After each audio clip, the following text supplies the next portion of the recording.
Samantala, pamilya ng Pilipinang domestic helper na natagpo ang patay sa Singapore, nananawagan ng katarungan. Ang Embahada ng Pilipinas sa Singapore, patuloy raw ang pakikipagtulungan sa investigasyon ng pulisya. Narito ang report. Hustisyang panawagan ng pamilya ng domestic helper na natagpo ang patay sa isang hotel sa Singapore.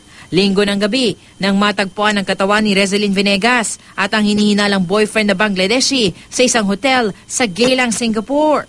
Pawang may laslas umano sa katawan ng mga biktima nang makita ng bellboy ng hotel. Ayon sa Vice Consul ng Philippine Embassy sa Singapore na si Jed Leona, patuloy ang ginagawang investigasyon ng Singapore Police sa nangyaring insidente at nakikipagtulungan na rin ang embahada sa investigasyon.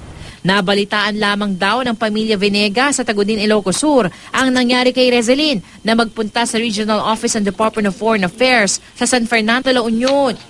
Isa umanong mabait at matulungin na anak si Rezeline na 5 taon na nagtatrabaho sa Singapore. Dagdag pa ng ina ng biktima na si Matilde, nakakausap daw nila ang karelasyon ng anak at sa pananalita nito, mabait naman daw ang Bangladeshi.